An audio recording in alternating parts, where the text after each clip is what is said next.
Up for debate all across Toronto this week, Fight Night on the TTC. After Toronto Maple Leafs Phoenix Coyotes game on January 29th, an altercation took place at Union Station between transit officers and two customers. It looks to a lot of people like the transit officers used excessive force, but other people are saying, let's wait for the investigation. We don't know all of the context. TTC CEO Andy Byford characterized the events as a full-on fight and said he's concerned about it, and he's asked the Toronto Police to conduct a full investigation. While we wait for the results of that investigation and all the context and the added information that they'll have, we can look at the tape with our own eyes and see what appears to be happening and what we might be concerned about. So let's get ready to rumble! In these videos posted to YouTube that were reported by the Toronto Star, we can see what's happening here. In the full 6-minute video, the longest that was posted, we see about a scuffle taking place between one transit officer and an older man, a 63-year-old man, that he seems to be trying to restrain and arrest. Another younger man is standing beside, intervening. It's hard to tell exactly what incites this because we have these clownish Leafs fans chanting in the background, distracting our cameraman. But as he turns back to it, what we can see is that the two civilians who are being detained by the transit officer start scuffling with him, attacking him. The younger one seems to take 3 or 4 good punches at him right here. Now, if we were looking at video of a bar fight, I'd say what happens to these guys after this is just what's coming to them, because those are the sort of the rules of retribution that take place among rowdy drunks who are fighting each other. But this isn't a bar fight. These are the transit officers that we pay to keep the transit system safe. They are trained in things like de-escalation and specific use of force, and they're authorized only to use of force in very specific situations, including self-defense. So what happens next is kind of important. Here at 1:18 of the 6-minute video, we see a second transit officer run in to assist. He was on a different floor and he had been called in to help.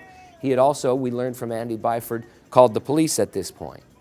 At about 1:55 of the 6-minute video, what we see is the first punch. This transit officer is trying to subdue the older man, and it's hard again to see exactly what precipitates it, but he gives him a single punch.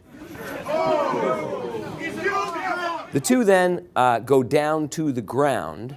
What we see is the older man sort of grabbing onto the transit officer's pants. He's on his knees, facing down, and he's grabbing on his pants. And we hear a voice shout, "Let go!" And we see the transit officer punch him hard in the side.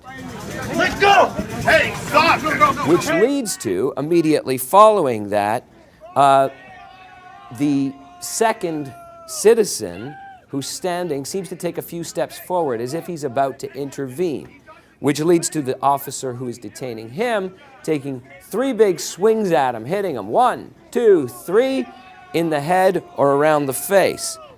A second video that's posted here shows the same thing from a different angle. Then everybody seems to calm down a little bit for about 30 or 40 seconds. Now what happens here at about 3:50 of the 6-minute tape seems to come kind of out of the blue. The officer appears, to my eyes, to have one hand on the younger guy's neck. And then the guy reaches up and grabs both of the officer's lapels. The officer responds by wheeling off and throwing some haymakers. 1, 2, 3. A TTC employee tries to intervene and starts restraining the younger man and pushing him away, getting his body in between them. We see the transit officer continue to punch over the TTC employee's head. Now at this stage, I think it's worth noting that it's hard to look at that and see a circumstance, acknowledging that there are probably other camera angles out there, that the closed circuit television might tell us something, or that there might be something happening off camera that would lead us to change our state of mind about what how explosive this situation potentially is. But it's hard to look at these 6 blows that this officer throws and see them as defensive in any particular way, especially after another TTC employee is restraining the guy that he's throwing punches at. After this, we see, as the video sort of winds down, Toronto police helping to handcuff the man on the ground, and 2 other Toronto police officers run onto the scene, and almost immediately it's diffused as the other man is handcuffed. Both of the civilians in this situation were placed under arrest for assaulting the TTC transit officer, according to the police service and the TTC.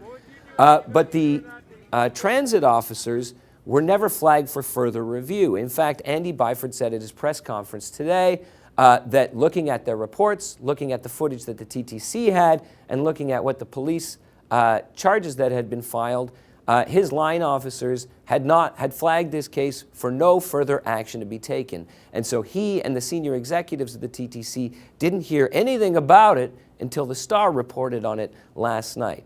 Now, I think what's important here is looking at both the training and the use of force and all of that, as everybody is saying, to see it's never a good situation if the people you have who are supposed to be restraining and de-escalating situations are throwing offensive punches or retributive punches. If they're losing their temper in situations like this, we're in a bad situation. They're supposed to be trained to avoid those kind of things, and we pay them to avoid those kind of things. But what's equally concerning to me is that this incident, everybody reviewing it, seemed to require no further investigation. And Andy Byford and the senior executives of the TTC and you at home wouldn't have heard about it if it hadn't been posted to social media and then brought to the attention of the mainstream media at the Toronto Star. I'm looking forward to the results of this investigation, and of course maybe we'll be surprised by what we learn, but I think there's more than enough here to make us think it looks like something wrong has happened and further investigation is merited. That's Fight Night on the TTC. For the Toronto Star, I'm Edward Keenan.